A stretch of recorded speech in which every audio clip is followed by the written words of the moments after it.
Heidelberg, nos corresponde hablar del sexto mandamiento. Un mandamiento que quizás para muchos de nosotros, y eso espero que para todos y cada uno de nosotros, sea un mandamiento fácil de cumplir y sea un mandamiento que todos hemos cumplido hasta este día de nuestra vida. ¿Qué nos dice el sexto mandamiento, si se acuerdan? No matarás. Digo que es un mandamiento fácil de cumplir porque creo que entre nosotros no ha habido quien esté envuelto en una situación de esta naturaleza y esperamos que no sea así. Sin embargo, tenemos que considerar que los mandamientos de nuestro Señor no llegan solamente a su expresión mínima o absoluta en los 10 mandamientos, sino que van teniendo a lo largo de la expresión o de la revelación de nuestro Dios al pueblo de Israel un avance, es decir, una explicación de lo que cada uno de los mandamientos tiene para enseñar al pueblo de Dios.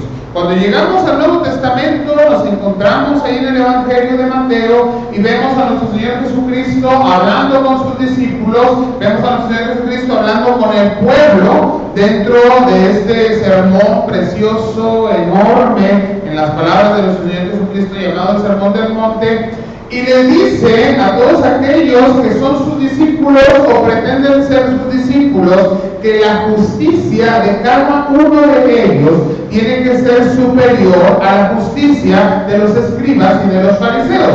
Y si los escribas y los fariseos dicen que hay que cumplir al pie de la letra la ley mosaica, es decir, aquella ley que está reflejada en el conjunto de los 10 mandamientos, la del creyente, la del discípulo del Señor, la de aquel que pretende ser discípulo de Jesucristo, tiene que ser una justicia que vaya mucho más allá de esto. De esto nos habla ahí el capítulo 5, los versículos desde el 21 hasta el 48, y no vamos a revisar todos porque vamos a concentrarnos específicamente en los versículos 21 y 22. Le voy a pedir que tenga su Biblia abierta ahí en Mateo capítulo 5, versículos 21 y 22, porque este va a ser el centro de la palabra, del mensaje de esta mañana, que son el primer ejemplo que nuestro Señor Jesucristo da de cómo nuestra justicia tiene que ser mayor a la justicia que expresan los escribas y los fariseos. Y dice esta porción de la palabra: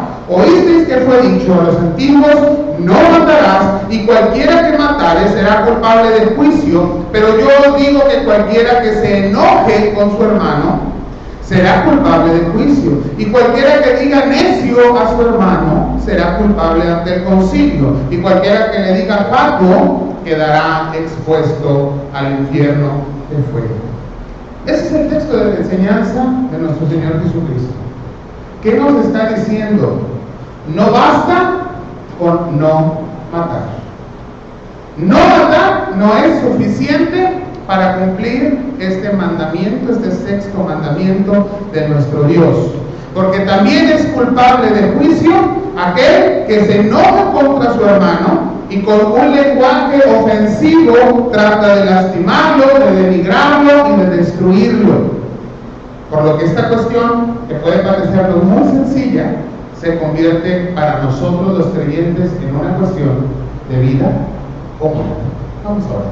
Señor, te rogamos, Padre, que nos guíes en esta mañana en la enseñanza de tu palabra, que nos permitas aprender juntos de lo que el mandamiento de tu palabra enseña y lo que las palabras de nuestro Señor Jesucristo quieren dejar en nuestro corazón.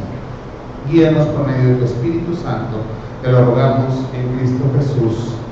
Amén. Oísteis que fue dicho a los antiguos. Jesús se refiere a sus discípulos hablando de lo que ellos han estado escuchando quizás desde su infancia, quizás desde el primer tiempo en el que fueron educados en la palabra por sus propios padres, después cuando pasaron a alguna de las escuelas o a alguno de los lugares de reunión judaicos en donde día tras día lo único que se hacía era repetir una y otra vez la ley de Moisés y aprender de memoria cada uno de los pasajes del Pentateuco. Todos los niños judíos tenían que aprender la ley de Dios, la ley de Moisés para el pueblo. Y lo habían recibido hasta que había quedado grabado en lo profundo de sus mentes, sin embargo no siempre en sus corazones. Por eso el Señor dice que la justicia de cada uno de los discípulos tiene que ser una justicia mucho mayor. El cumplimiento de la ley tiene que ir más allá de la expresión o del aprendizaje que ha sido declarado, que ha sido dictado por los escribas y por los fariseos desde las diferentes escuelas o desde los diferentes lugares donde se enseñaba la ley de Moisés. Por eso el Señor dice, oísteis que fue dicho a los antiguos. No era una tradición del momento, tenía siglos que se estaba enseñando los 10 mandamientos. Tenía siglos que se le estaba diciendo al pueblo que una de las grandes ordenanzas de Dios expresadas en la ley dada en Sinaí a su pueblo era: no matarás. Pero entonces nuestro Señor Jesucristo abre su boca para dar de una forma exacta, de una forma directa, el significado más amplio, el verdadero significado que está en el corazón de Dios cuando le dice a su pueblo: habrás de no quitar la vida de tu prójimo. Y este es verdaderamente el mandamiento de Dios: no matarás. Eso es enseñado. Tomado de ahí de Éxodo capítulo 20, versículo 13, el versículo es concreto: no matarás. Los escribas y los fariseos enfatizaban y enseñaban. El problema es que solamente enfatizaban el acto externo a la vida del hombre. Es decir, no vayas y levantes tu mano contra tu prójimo de tal manera que le quites la vida. Pero ninguna de las porciones de la ley que enseñaban los fariseos y los escribas iban hacia lo que estaba sucediendo en el interior del hombre. No se analizaba el por qué se habían levantado en contra de su prójimo. No se analizaba aquel odio, aquel rencor, aquel resentimiento que había sido generado en el corazón y que había llevado a la persona hasta la instancia de levantarse con enojo, con odio, con un resentimiento terrible a quitarle la vida a su hermano. Vemos el caso del primer asesinato y tenemos que remontarnos hasta el Génesis en sus primeros capítulos y ver la vida de Caín y Abel. Y cuando vemos a un Caín resentido, y resentido porque fue más agradable delante de Dios la ofrenda de su hermano Abel, resentido porque él escogió algo de entre todo lo que había sembrado para traer delante de Dios y cumplir así con esta exigencia de traer una ofrenda delante de Dios.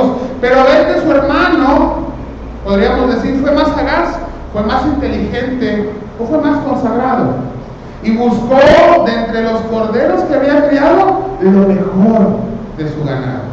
Y lo trajo delante de Dios y lo ofreció, según lo que nos dice Hebreos, con un corazón mucho más sincero, en un acto de verdadera adoración a nuestro Dios. ¿Qué pasa en la vida de Caín? No se levanta inmediatamente y lo asesina. Primeramente surge en él un resentimiento, un pequeño coraje, podríamos decir, una molestia en su interior, pero que va día a día agravándose. Y el Señor desciende y le advierte a Caín y le dice: si haces el bien, no serás premiado, no serás enaltecido, pero de lo contrario, el pecado está a la puerta. Ahí está. Me gusta usar la metáfora como un perro echado afuera de la puerta, que está esperando ¿a qué? A que abramos. Y en el momento en que abrimos la puerta, ese pequeño enojo, ese coraje, ese resentimiento que se convierte en odio y va en esa espiral que va aumentando cada día más y más, el pecado no confesado, el pecado que no se ha puesto delante del Señor, el pecado que se sigue alimentando, a llevar a desencadenar lo que conocemos. Se levanta Caín y asesina a su hermano. Por eso el mandamiento no puede quedar en solamente un no matarás. Sería tanto como si Dios dijera: puedes enojar de todo lo que quieras, puedes odiar todo lo que quieras, puedes aborrecer todo lo que quieras, nada más no levantes tu mano y lo mates.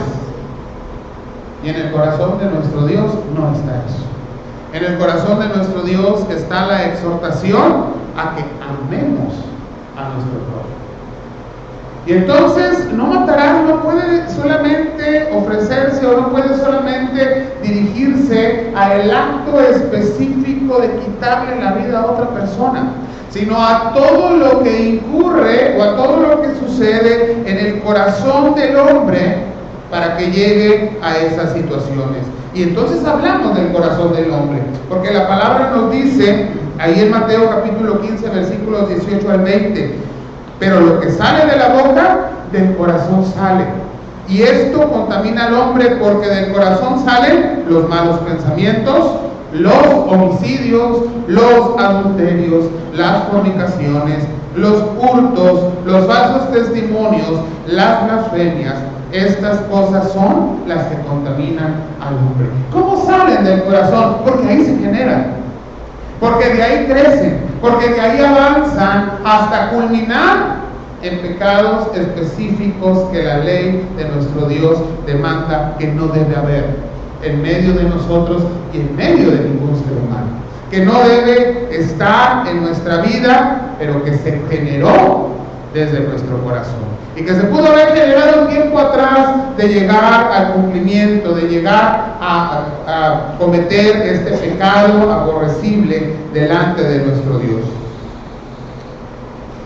Podemos ver, por ejemplo, que los escribas y los fariseos no enseñarían nunca las palabras de nuestro Señor ahí en las bienaventuranzas. Para los fariseos era cumplir la ley y punto.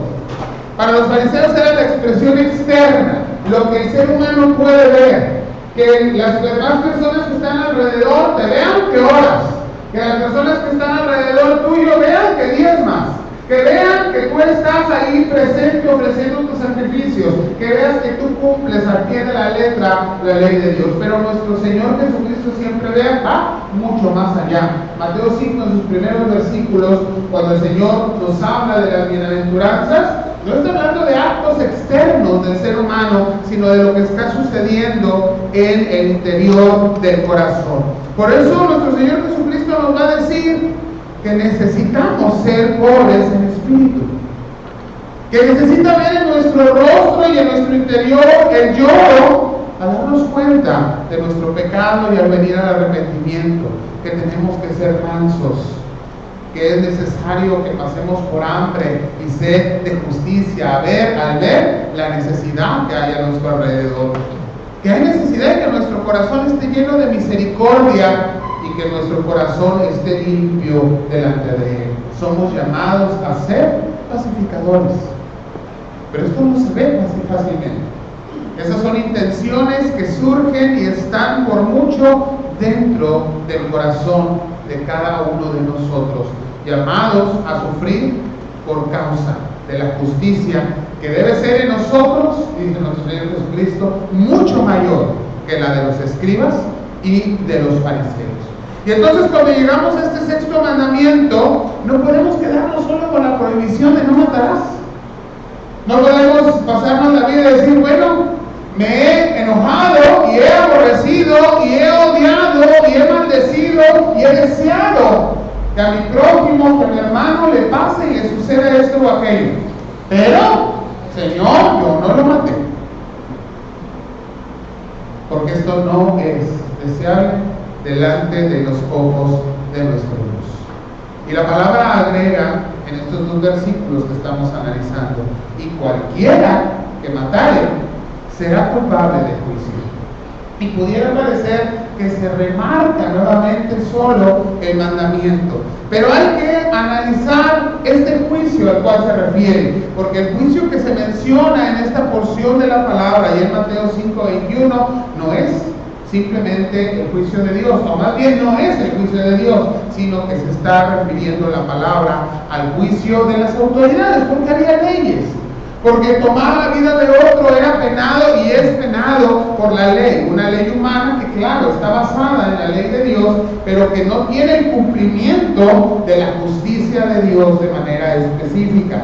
Matar es un acto condenable, dice la palabra, el que matare será juzgado. Pero cuando vamos a las palabras que están expresadas en esta porción de Mateo, y que pueden ser traducidas de diferentes maneras. Me llama la atención cómo lo traduce la Biblia de las Américas, una de las versiones modernas de la palabra, que dice: cualquiera que cometa homicidio será culpable ante la corte. Porque la expresión aquí no es el juicio de Dios, aunque el juicio de Dios ha de venir sobre aquel que quita la vida del hombre, pero sabemos que lo que Dios ve son las intenciones que hay en nuestro corazón.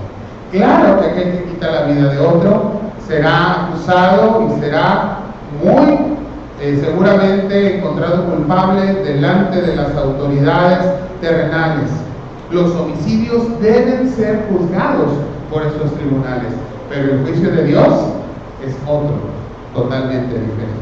Por eso nuestro Señor Jesucristo tiene que agregar: pero yo os digo. Y Jesús habla con la autoridad. Esta es la expresión de la autoridad del Señor. Se les ha dicho desde la antigüedad, se les ha dicho por autoridades que ustedes consideran que saben la ley de Dios. Se les ha dicho por escrito en la revelación de la palabra y se les ha inculcado desde niños. Pero aún con todo eso dice: yo os digo. Yo voy a agregar, porque es el único que puede agregar, porque es su palabra, porque son sus mandamientos y porque tiene la autoridad para enseñar. Por eso se sorprendían de cómo el Señor enseñaba. Por eso decían: es que este no enseña como los escribas y los fariseos, este enseña como que tiene autoridad. Nosotros, ¿qué enseñaban? Lo que habían aprendido. Enseñaban por una simple repetición. Ni los escribas ni los fariseos se atrevían a reinterpretar o se atrevían a enseñar algo nuevo, diferente respecto a lo que estaban escritos. Simplemente repetían. A lo más irían a tomar las palabras de algún gran rabino o alguna de las reinterpretaciones de la misma palabra de Dios, pero no irían más allá. Sin embargo, nuestro Señor Jesucristo tiene toda la autoridad para decir: yo os digo. Y cuando el Señor dice yo os digo, tenemos que abrir no solamente nuestro oído, sino nuestro corazón. ¿Qué es lo que el Señor tiene para enseñarnos? Porque Él tiene autoridad sobre cada uno de nosotros. Bajo la ley de Moisés, Dios no prohibió solamente el matar. El Señor dice: cualquiera que se enoje contra su hermano será culpable de juicio. No solamente será culpable el homicida, sino también aquel que está generando y alimentando en su corazón rencor. Bajo la ley de Dios, bajo el mandamiento de Dios, Dios condena también el odio, la venganza personal, el rencor guardado en el corazón. Levítico capítulo 19, a partir del versículo 16 en su segunda parte y hasta el 18 dice: no andarás chismeando entre tu pueblo. No atentarás contra la vida de tu prójimo, yo Jehová. No aborrecerás a tu hermano en tu corazón. Razonarás con tu prójimo para que no participes de su pecado. No te vengarás ni guardarás rencor a los hijos de tu pueblo, sino que amarás a tu prójimo como a ti mismo. Y agrega nuevamente la autoridad de Dios: yo Jehová.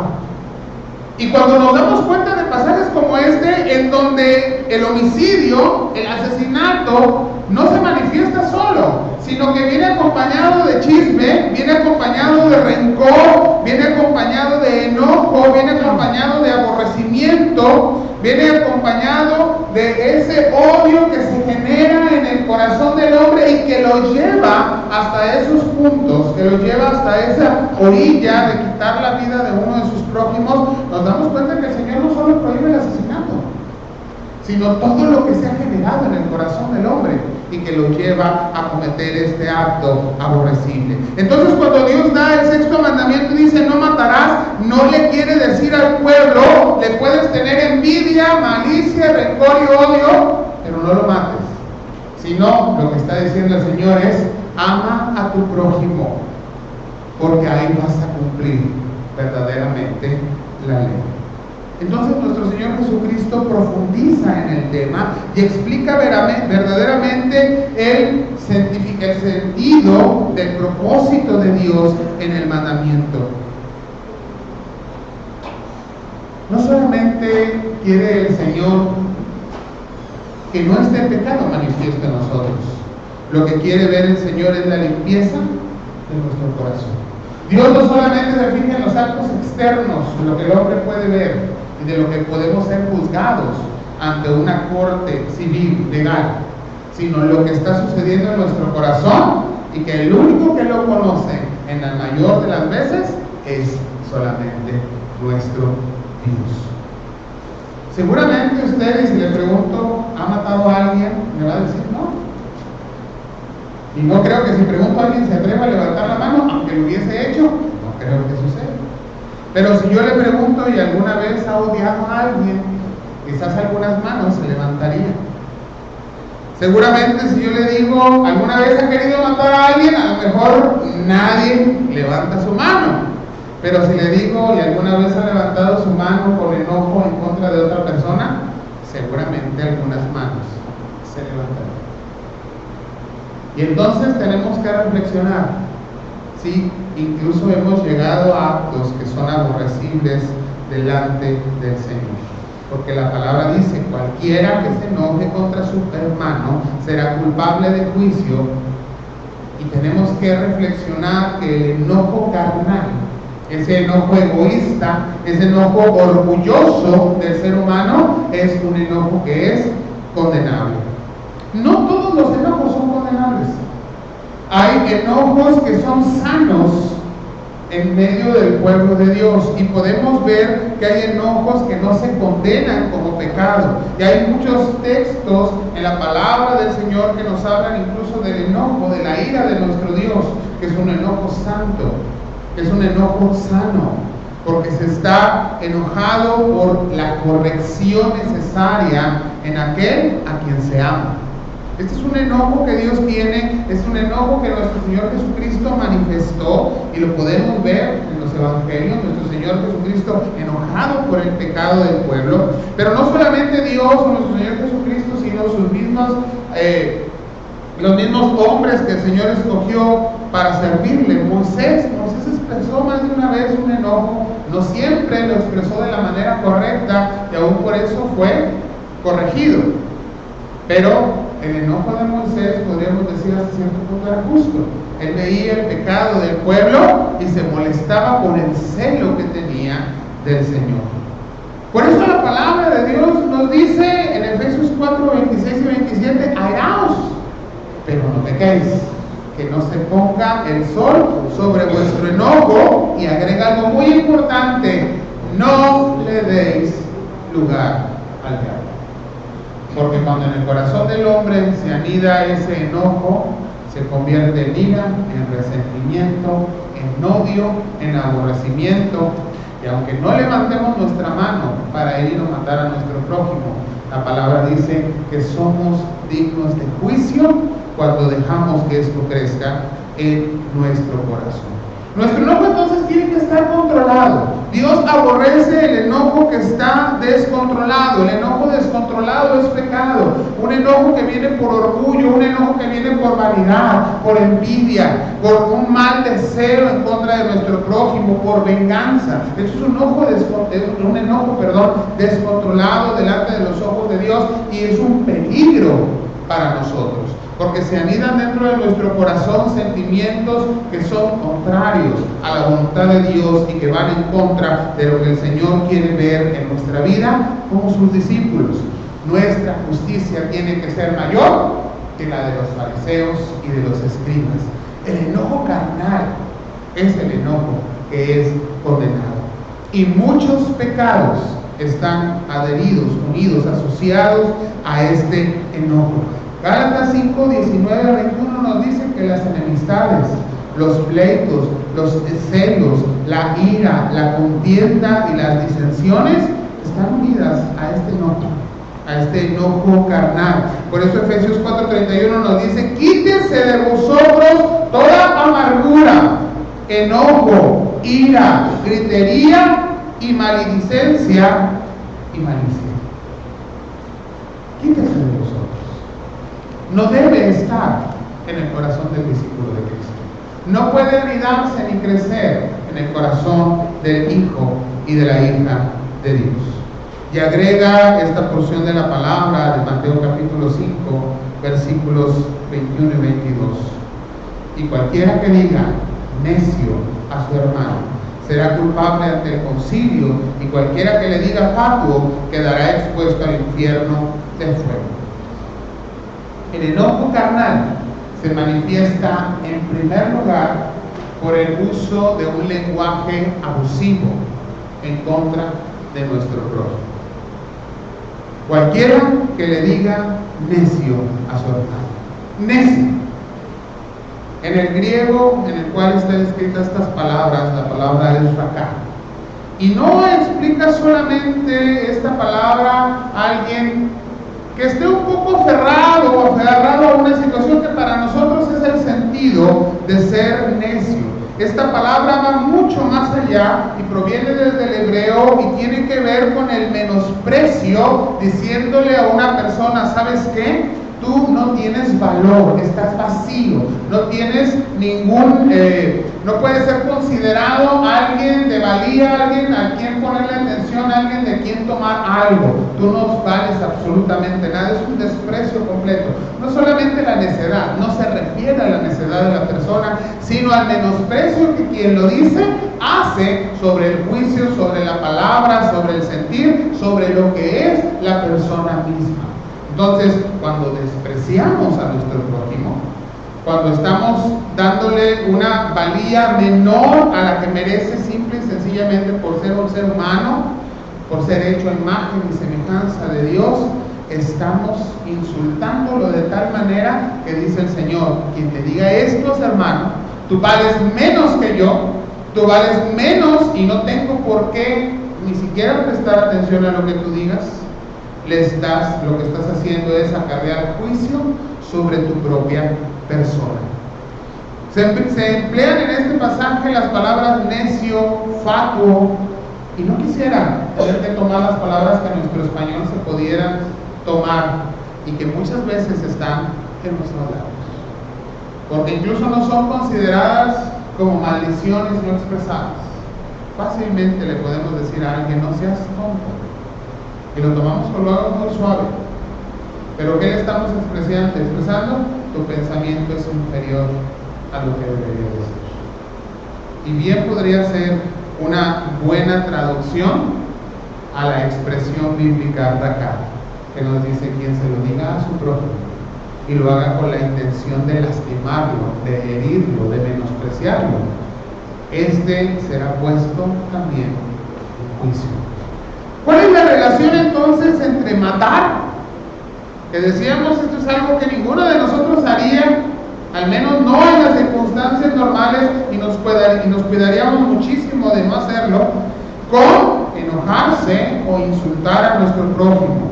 ¿Por qué conecta nuestro Señor Jesucristo enojarse y usar este lenguaje ofensivo, detrimente contra nuestro prójimo? Y lo relaciona fuertemente con el acto de matar, porque muchas veces el enojado lo que quiere es matar a su prójimo. No físicamente, no va a hacer que las funciones de su cuerpo se detengan, no va a ir y va a agarrar una pistola o un machete o tantas cosas que se pueden usar para quitar la vida, pero le quiere destruir internamente, que su corazón sea lastimado, que su vida sea denigrada, que no se pueda ni levantar, que no avance, y tiene mucho que ver con lo que se dice y con lo que se hace en contra de nuestro prójimo. ¿Pudiese llegar a ser un homicida? La palabra de Dios dice que cualquiera que ofende, que odia, que aborrece a su hermano, es considerado delante de los ojos de Dios un homicida. Porque el Señor lo que ve es la intención de nuestro corazón, y cuando la intención es destruir, es desagradable delante de nuestro Dios.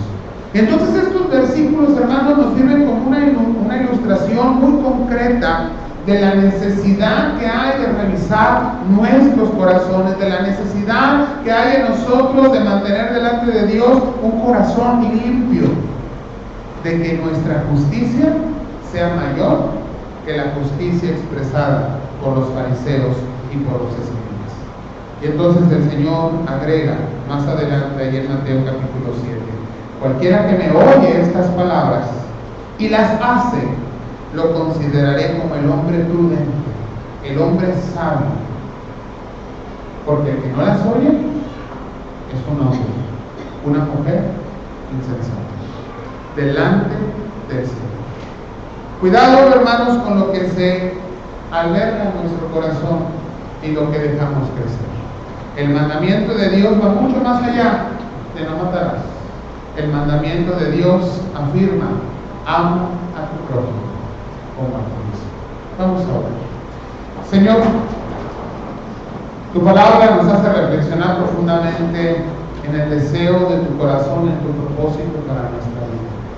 No solamente que cuidemos, Padre, de no lastimar de manera física a nuestro hermano, a nuestro prójimo, sino, Señor, lo que hay en nuestro corazón en contra de él y de ella. Padre, no permitas que se levante en nuestro corazón un aliento de venganza, un deseo de destrucción. Haznos, Señor, reconocer lo que está pasando en nuestros corazones. Y al primer signo de envidia, de enojo, podamos reflexionar. Porque ni aún, Señor, la ofrenda es agradable delante de ti, cuando no hemos reconciliado nuestra vida con nuestro prójimo, en el cual tenemos diferencia. Señor, vemos que esto te es importante, que tú quieres ver corazones limpios, manos limpias, que se levanten, Señor, consagradas delante de ti. Por eso, Padre, tú declaras en tu palabra y a través de los labios de tu Hijo Jesucristo que el cumplimiento de toda la ley, ahora de este mandamiento que estudiamos, no matarás, es el amor. Que ese amor, Señor, crezca aún más y más en nuestros corazones, no solamente para ti, oh Padre, que lo mereces para la obra de nuestro Señor Jesucristo y la presencia de tu Espíritu, sino para cada prójimo, para cada hermano y hermana, y para cada persona que se cruza delante de nosotros. Porque al final de cuentas, Padre, tú eres nuestra justicia. Tú eres aquel que levanta nuestra cabeza y tú defiendes todas y cada una de nuestras causas. No permitas, pues, Señor, y haznos reflexionar en lo que hay en nuestro corazón. Y si hay necesidad, Señor, de perdonar, danos con tu Espíritu, Señor, un espíritu afable, que nos permita tener un corazón limpio, libre de enojos, de iras, de maledicencia, de gritería, sino, Señor, un corazón lleno de amor para aquel que está delante de nosotros. Te lo rogamos en el nombre de Cristo Jesús. Amén.